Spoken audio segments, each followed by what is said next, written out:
All right, ladies and gentlemen, welcome to AEW Dynamite, April 21st, 2021 review.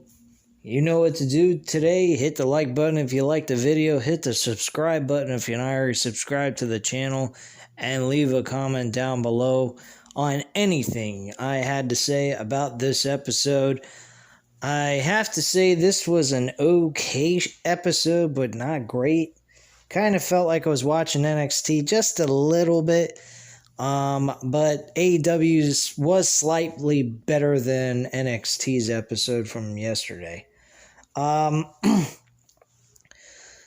line, we had two really good championship matches. Conte and Shida for the AEW Women's Championship. I have to say that match was a very decent matchup. We had a TNT Championship main event, which we had last week with Matt Hardy and Darby Allin.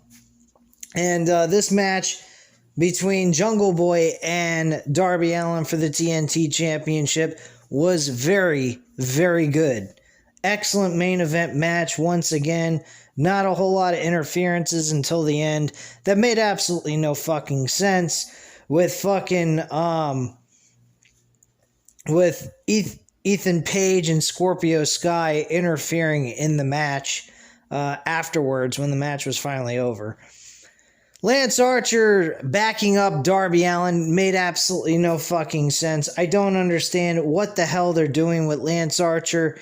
Lance Archer, 1 minute seems like he's gonna become enemies with fucking Sting, and then the next minute we got them working together to help Darby Allin be protected and not get destroyed by people interfering and trying to injure Darby Allin. I don't quite get it. I was figuring maybe we were going to see Lance Archer do something to Sting. Maybe it was a way of goading him to come out there while he was trying to act like he was on his side. And at the end of the day, he just turned on Sting. We didn't get any of that here tonight in the main event of Dynamite, which I don't know if they're just kind of like slowly getting into a turn here by Lance Archer. But I think this should have happened a while ago.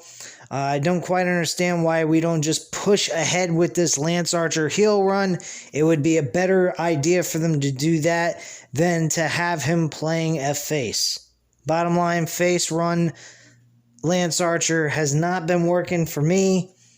I was intrigued to the idea of seeing him playing a face character, but his character with Jake the Snake Roberts and just him overall, I just don't care for him as a face. I would like to see him as a heel. He does better with the heel run than a face.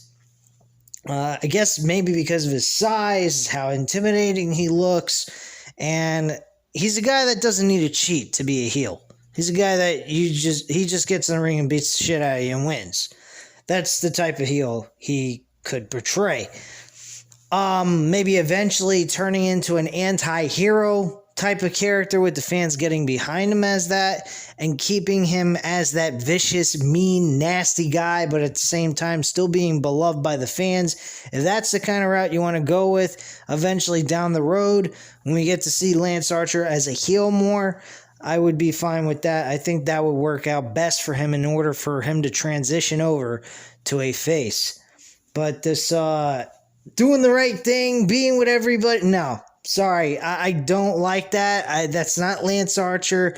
That's not how I see Lance Archer as. He's not a guy that's going to play nice with everybody. He's going to kick everybody's ass. Heel, face, don't matter. That's the way he should be portrayed.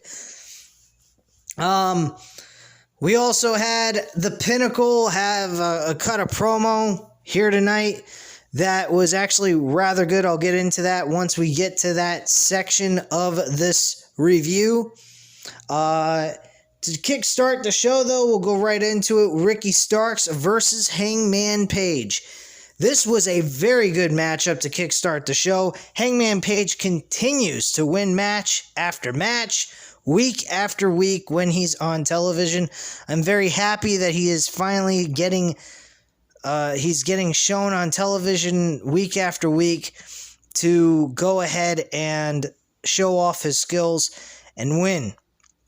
He ends up winning with a submission hold at the end of this match. Post-match, though, Taz on the mic, he tells Paige that he just got lucky and needs to watch his back. Hook with a chop block and a bunch of kicks. Starks tries to help, and Paige boots Hook away. Brian Cage heads into the ring and goes to hit a move, but the Dark Order chases the group out of the ring, and the Elite shows up in their own private trailer.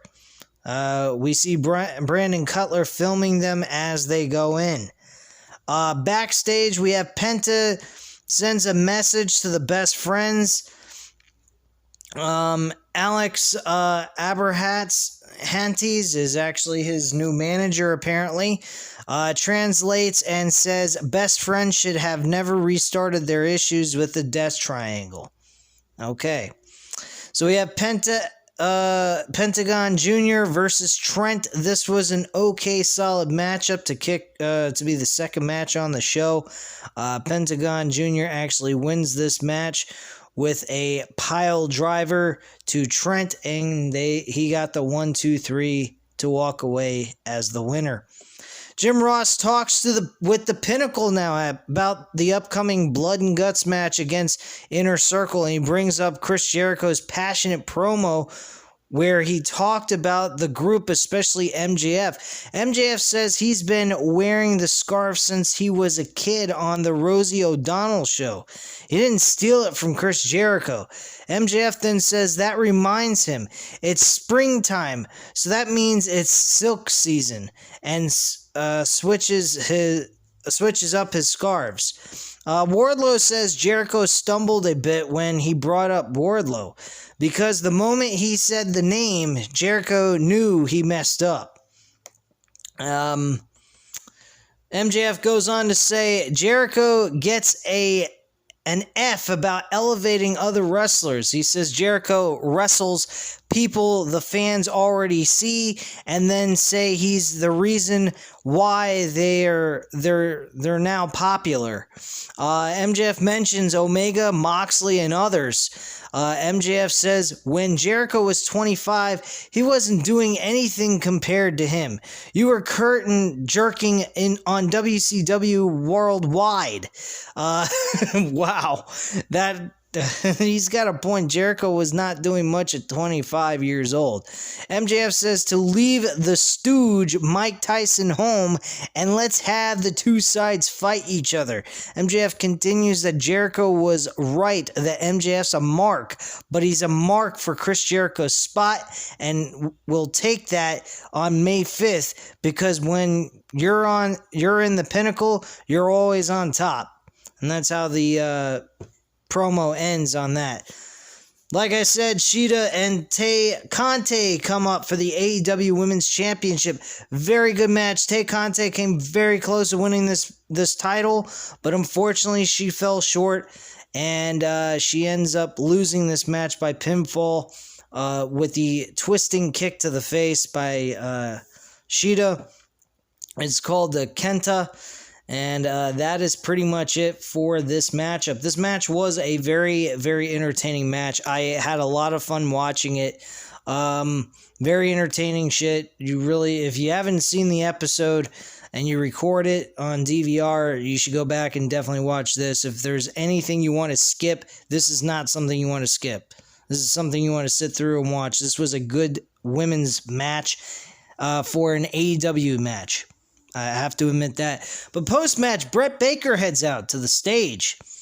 She looks up at the rankings, and she moves from the second spot to the first spot. Sheeta throws her kendo stick at Baker, and Baker moves and waves to Sheeta, heading to the back.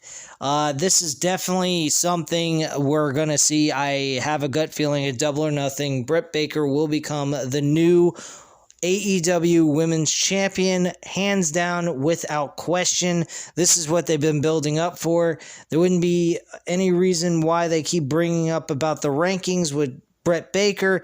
But my one issue with this is if she's such a top-ranked superstar, why is she performing on Dark Elevation?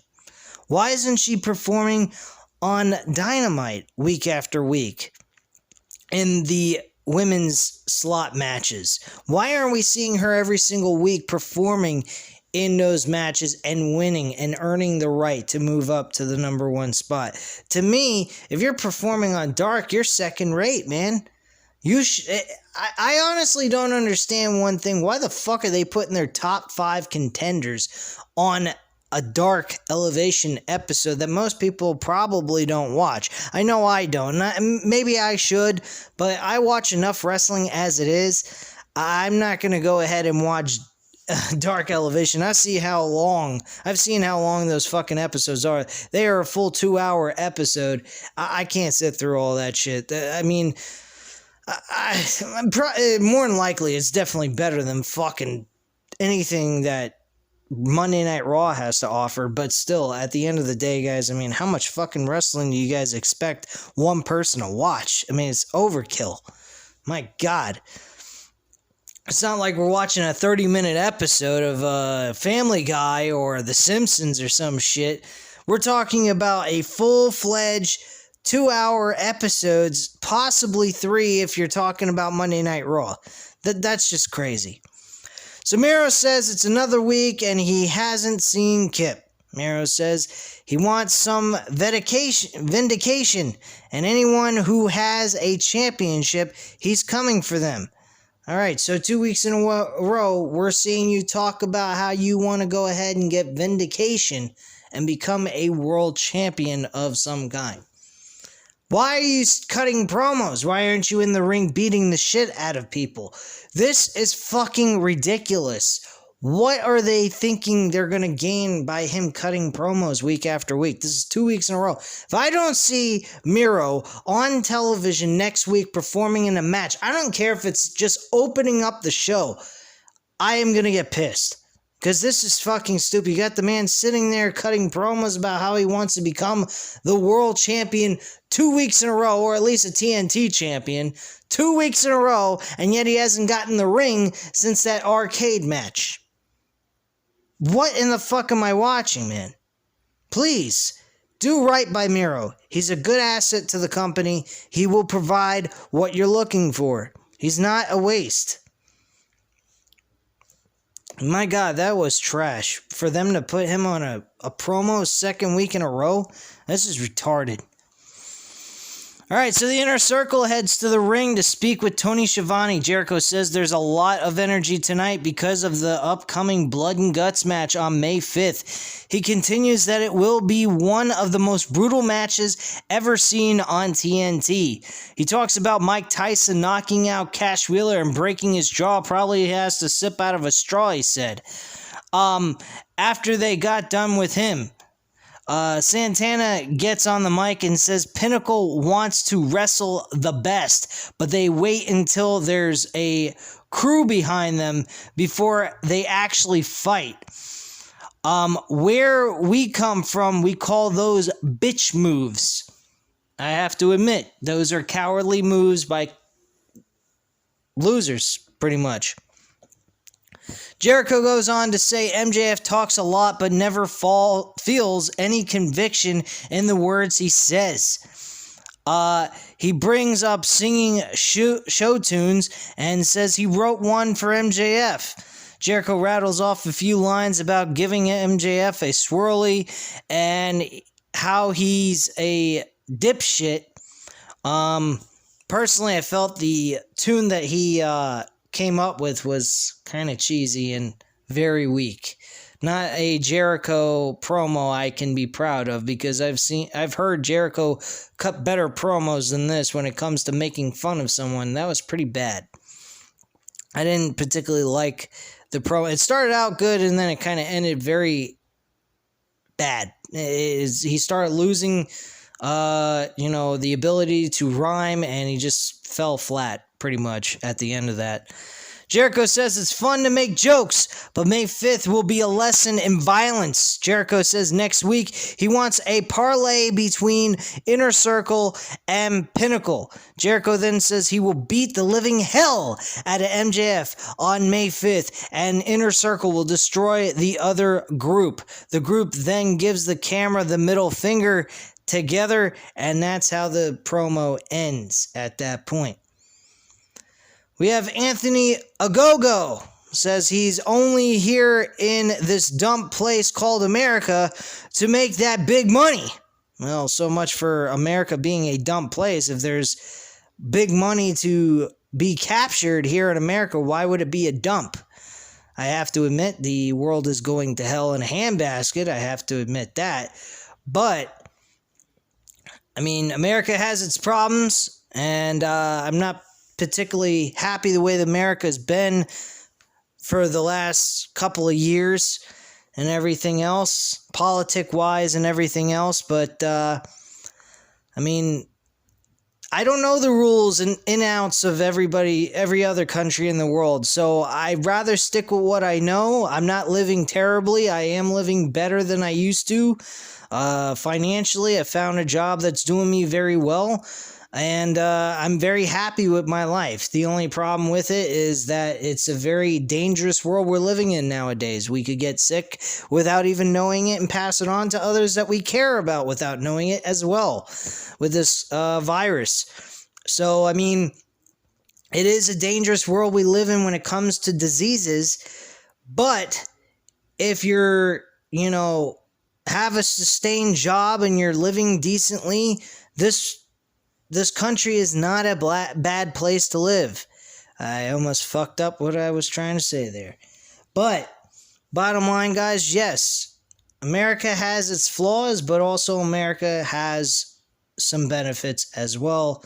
And I definitely find that here in America, as much as I bitch and moan about it in private, I can't deny the fact that America is a good place to live, especially if you're financially stable. If you're not, well, it's crappy anywhere you live if you're not financially stable, so it doesn't really make a fucking difference. But bottom line, yes, I think the comment that Anthony Ogogo had to say was really a stupid one to say nonetheless. So we had Billy Gunn go one-on-one with QT Marshall. I almost called him Quit Marshall.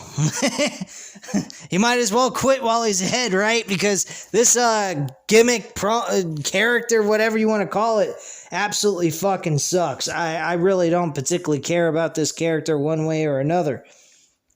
QT Marshall wins this match with a diamond cutter, ripping off the real People's Champion, Diamond Dallas Page. I know everyone calls The Rock the People's Champion, but bottom line, when you want to relate to someone that is like all of us, DDP is as close as you can come to someone that you can relate to as a normal, everyday guy.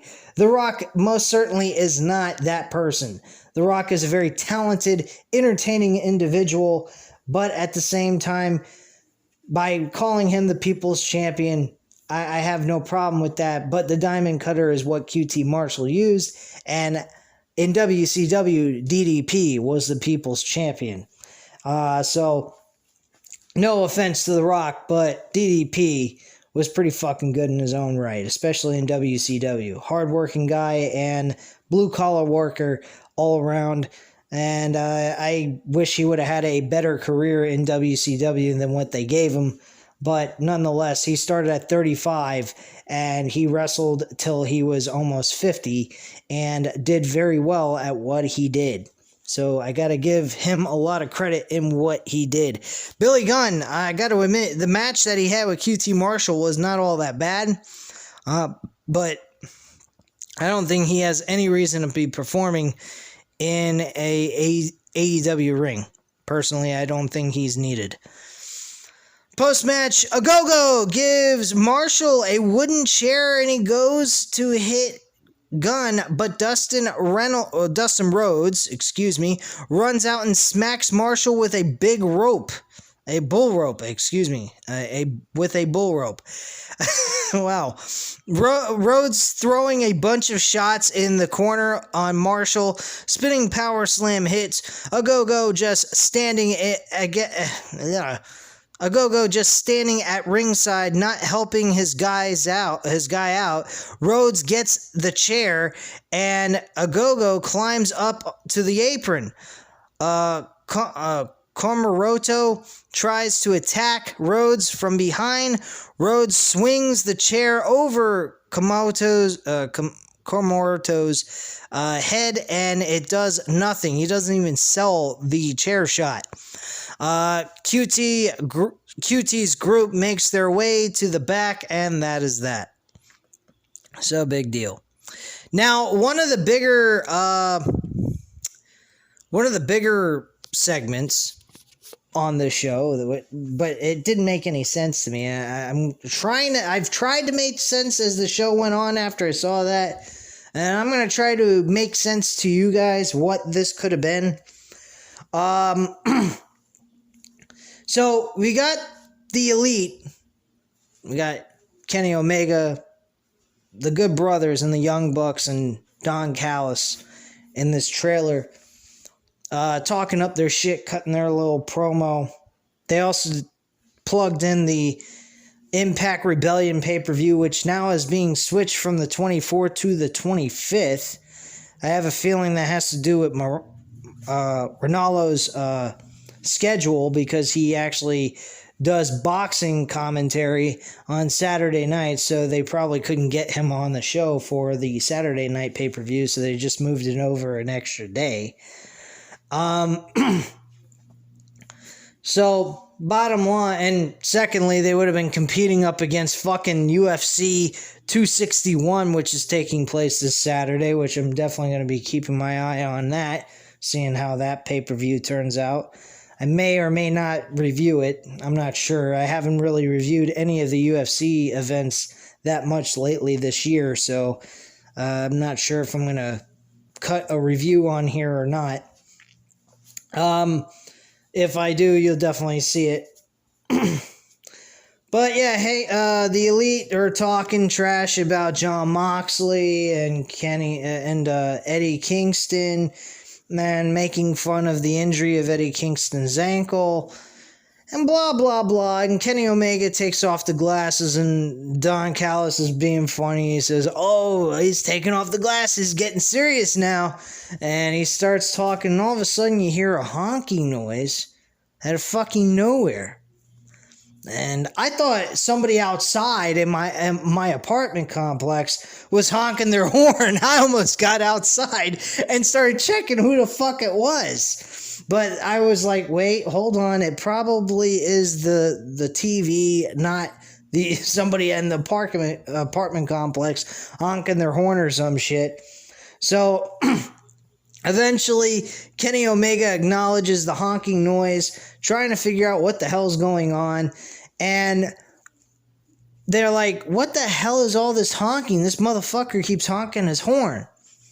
And out of nowhere, they cut the camera over to a jacked up truck with Jon Moxley and Eddie Kingston in the truck.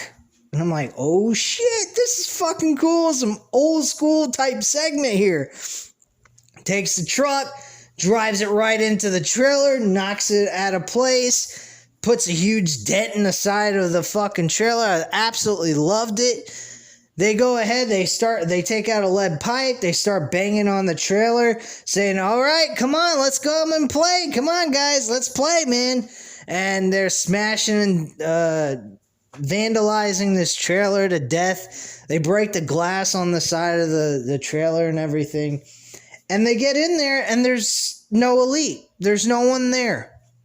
Nobody's fucking there. They ran into a trailer that had no one there. I just don't get that. Now, I'm trying to make sense of this after the segment's over, and the only thing I can come up with is they had two trailers. One that was a diversion that made it look like it was them in there with the Elite logo on the trailer, and then they probably were in another trailer that was there as well that had no logo at all of the Elite to throw them off. That's the only explanation why they weren't there. It's my only explanation I can come up with, because there is no fucking way in hell you're going to tell me that they're going to escape and then just run off and disappear. Why wouldn't they have attacked him if they escaped from the incident where the truck whacked right into the trailer? They should have been hiding somewhere, wait for them to get out of the truck, and then beat the shit out of them. That's what I would have done if I was them. They didn't do that at all. There was no one there. So this had to be a diversion. They had to have two trailers, one they were in. They must have been seeing the back end of the truck, and they were thinking that and Jon Moxley and Eddie Kingston must have thought that the trailer that they were attacking with the Elite logo on it was actually the Elite inside. That's the only thing I could come up with that makes any logical sense to any of this. So hopefully I'm correct about this, because if I'm not, and this is clearly they just managed to get out of the fucking trailer before they whacked the trailer, I'd be like, I'm going to be like, what the fuck didn't they just attack them after they managed to escape from the trailer? It makes no sense. I would get an upper hand and beat the shit out of them. You just vandalize their property. It's fucking stupid. It's the easiest way to say it. It was dumb. So, whatever. Anyway. But it was a very nice scene to see that. Powerhouse Hobbs versus Christian Cage. Shit fucking match. Didn't care about this whatsoever. This was not all that great. Christian Cage looks... I mean, he's okay for his age, but he doesn't need to wrestle. He doesn't need to wrestle. I really don't see him as a guy that needs to perform. Christian Cage did win with a kill switch. Why he got his ass whooped most of this match and then just hit a kill switch and win is beyond me. It makes no sense. Jade Cargill, she cut a promo here. She didn't have a match or anything, so they just have her cut a promo, which she did a very good job. They talked about having different people saying how they would love to manage her and help her get to another level in her career. She is a Bianca Belair 2.0 tough, mean-ass bitch. She is the dark version of Bianca Belair in my eyes. I see a lot of similarities between these two women. I would definitely put on a match between these two if it was even possible, because I think these two would put on a great match together. They're very similar in a lot of different ways. Cargill is definitely a woman that's a tough, ratty-ass bitch. She is not someone to fuck with. She could kick your ass. I could imagine maybe in a year or so, we could see her facing the men, to be perfectly honest with you. She's that much tougher than Bianca Belair. Bianca Belair is a tough chick, don't get me wrong. But Jade, she's rough, tough, mean motherfucker, China-looking modern-day mofo. She is a bitch you don't want to fuck with. Most definitely. So, the main event, of course, was the TNT Championship, as already mentioned. Very solid matchup, entertaining, good wrestling all around by both of these guys. They wrapped each other up with lots of pain and beat the shit out of one another. I have to give credit to both of these men. This was pay-per-view quality TNT champion type shit. So I was very happy to see this on the main event. I know I praised last week's episode for the Falls Count Anywhere match, but this one was actually better in the sense that there was no, multi groups of people all at one time during the matchup itself. It happened after the match was over, which is fine. And these two guys gave it their all, performed very well. Jungle Boy almost won the damn belt. But at the end of the day, Darby Allin won and retained the championship. I don't know where this is going, though, with Lance Archer, as I said earlier in this review. I personally feel that this is going to lead to Lance Archer versus Darby Allin for the TNT Championship. A buddy of mine who I've done videos with on here even mentioned that right out of the gate when we were talking about Lance Archer versus Sting, when Lance Archer was like getting into Sting's promos and stuff like that and cutting them off. I was kind of hoping that we would see Sting and Lance Archer first and then lead into Darby Allin versus Lance Archer. Now that still is a possibility with a heel turn on Lance Archer's part, but we didn't get that tonight. And I don't know why we didn't, but it is what it is. Was this a good show? It's kind of in the middle. You know, good, piss poor. It was okay type of thing. Nothing to be excited about, but it had its moments of good quality television, good storyline build. There's no doubt about it. Storyline build has been decent. There's just some logic gaps, I would say, because, like I said, with the whole Elite Moxley Kingston thing, that was just fucking ridiculous. I don't understand what the hell that was. But bottom line, this show is not that terrible, but it wasn't all that great either. So, that's all I have to say on the subject. Leave your comments down below. Hit the like button if you like this video. And hit the subscribe button if you're not already subscribed to the channel. And I thank you guys very much for watching. Have a great night, guys. Bye.